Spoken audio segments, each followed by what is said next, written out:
This is NBA Now by Chat Sports. I'm your host, Chase Sr. I appreciate all of you for taking in our content and making it a part of your day. Gonna have some fun on today's show. So all schedules for all 30 NBA teams have officially been released. So I'm going to predict the regular season records for all teams in the NBA and have some fun on today's program. First, though, I want to take a look at the Eastern and Western Conference standings from the 2021-2022 season, because with these record predictions, we're going to take a look at who might improve, stock up, and whose stock might be down. So in the Eastern Conference, we'll run through every team in the NBA. Miami Heat were the number one seed en route to the Eastern Conference Finals, where they went down to the Boston Celtics. So in the East Finals, top two teams. Now, the Milwaukee Bucks were without Chris Middleton for that playoff series against Boston. They had a really good regular season. I would have been fascinated to see if Milwaukee could have beat Boston, even without home court advantage, with Chris Middleton to maybe go back-to-back in winning consecutive NBA championships. Philadelphia 76ers were that 4 seed. Obviously, a 3-team tie there between the Celtics, Bucks, and 76ers. And this upcoming year, I expect everything to be very, very close. Toronto Raptors against Philly was a really good first-round series. Toronto with Masai Ujiri, Nick Nurse, their basketball operations program, one of the best in the NBA, so they're always competitive. The fact that they nearly won 50 games with that roster goes to show you how smart they are. And then the 6 through 10 team, Chicago Bulls really fell off after suffering injuries. The Brooklyn Nets just had a disastrous campaign.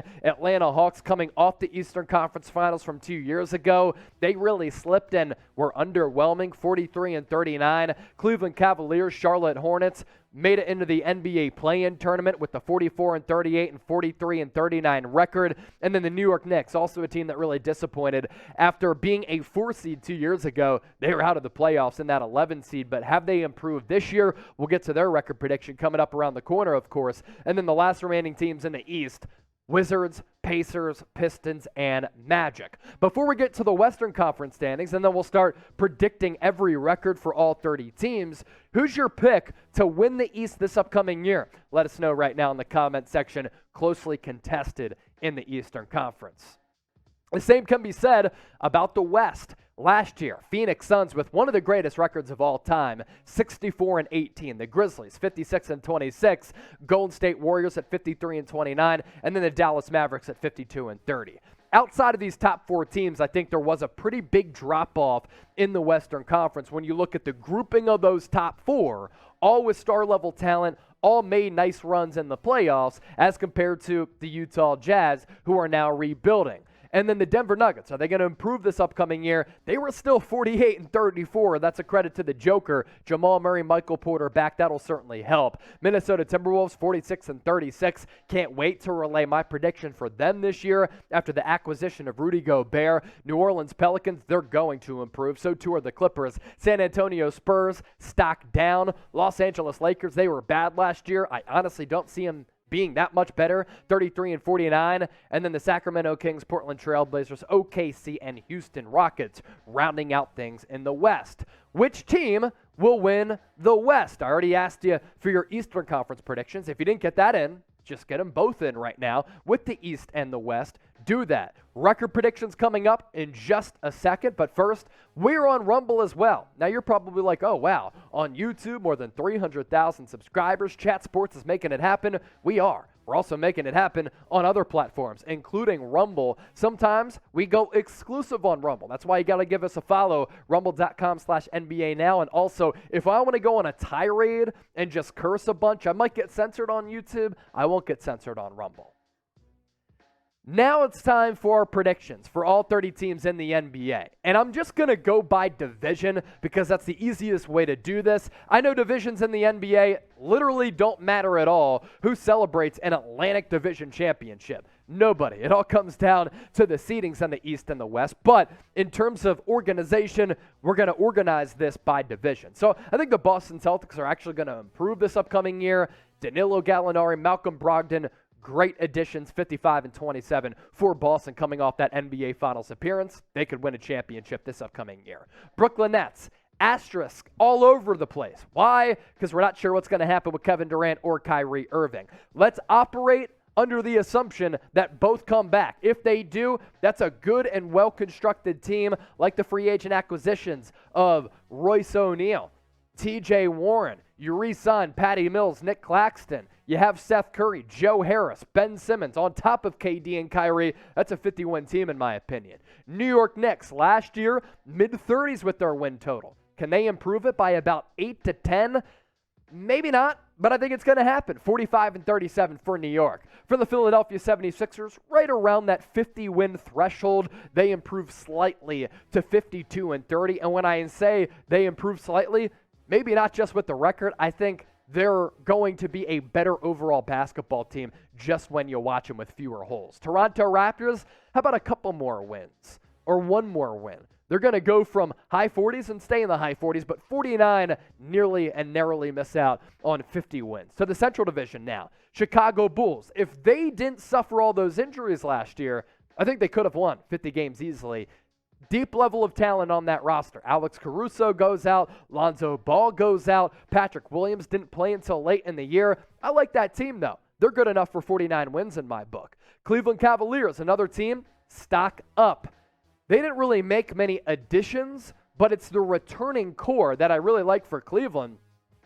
Darius Garland, Evan Mobley, I think takes a monster jump. Jared Allen coming off a really good year. Isaac Okoro, that's a good squad. 48 wins, and they might still bring back Colin Sexton. Detroit Pistons, not much of an improvement, but maybe a little bit. I think Cade Cunningham is going to start to prove more and more why he was selected number 1 last year.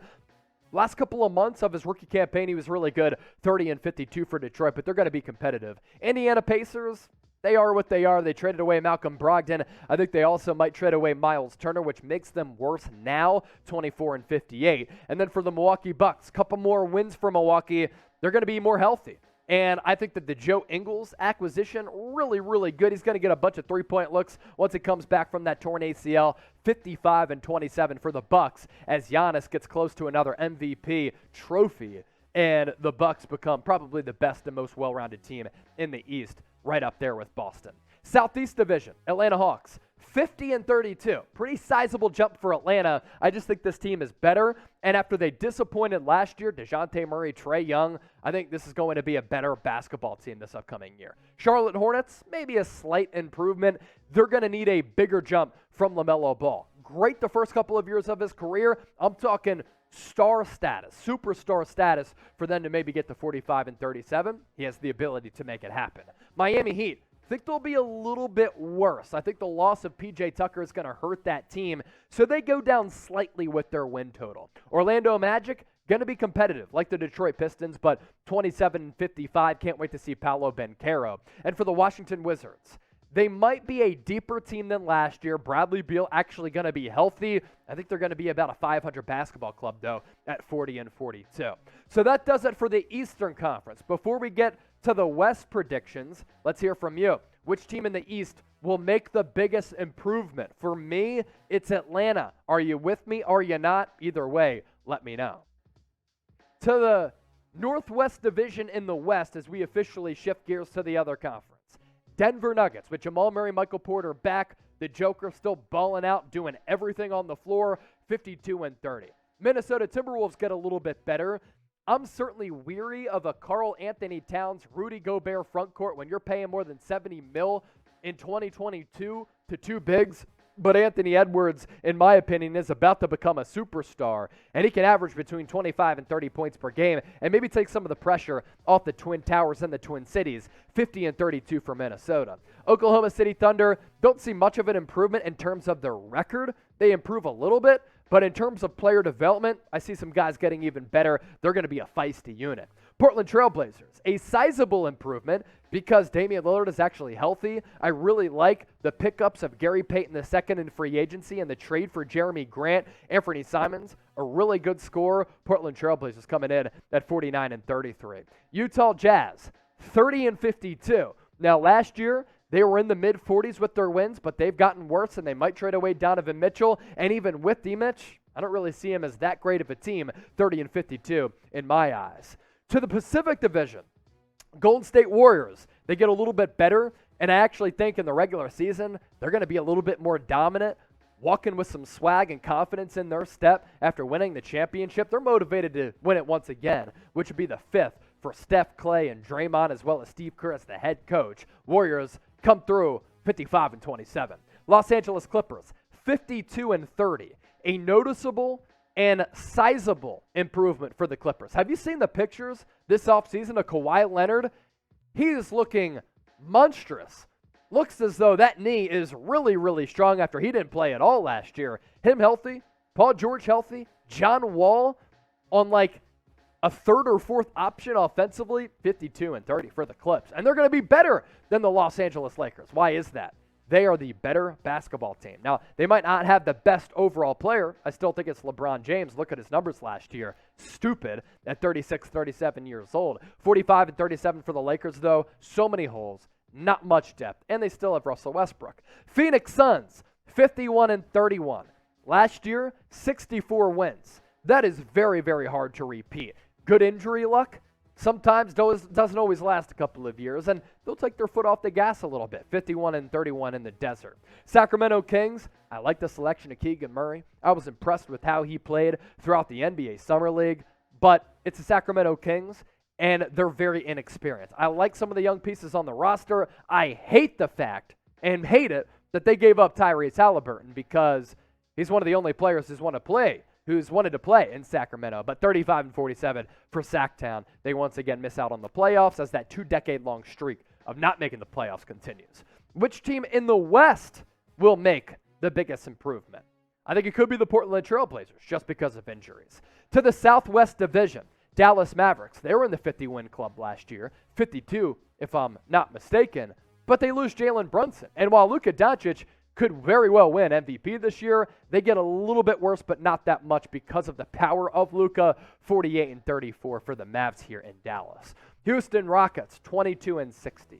They are one of the youngest teams in the NBA, and they have one of the best young collection of talents in the NBA. In a couple of the pieces that they've been able to compile. I love the way that Jalen Green played the last couple of months of last year. Him and Cade Cunningham really found their stride. I think that Jabari Smith could end up being still the best draft prospect in the 2022 class. He's a little bit raw, has to develop the handle, but does everything else really well. But we're talking about teenagers and guys in their early 20s, like the Pistons and the OKC Thunder, as well as the Orlando Magic. NBA League Pass the teams this year that you really want to see because they're going to be testy. Memphis Grizzlies, 55-27. Once again, they'll be one of the best teams in the Western Conference, and I think that the New Orleans Pelicans, like the Trailblazers, could take a very large jump forward. I love the Pelicans roster. Zion Williamson comes back. Can Brandon Ingram go from borderline star into that certified star, maybe even superstar role? CJ McCollum, Herb Jones, Jose Alvarado. My goodness, they're stacked. Jonas Valanciunas was just doing it all last year. 48-34, a monster improvement for the Pels. San Antonio Spurs, they're doing a tank job right now. If Sam Hinkie was their general manager, Adam Silver would be flying in to check on Greg Popovich. But because it is Pop, everybody's letting it slide. I think the San Antonio Spurs going to be a bad basketball team this year. The fact that they'll have 30 wins, it's all a credit to Pop being one of the GOATs. So that does it for all of our predictions for each team in the NBA for the 22-23 season. Grade my predictions, A, B, C, D, or F. And if you want to rip me, you can do that. Let's have some fun.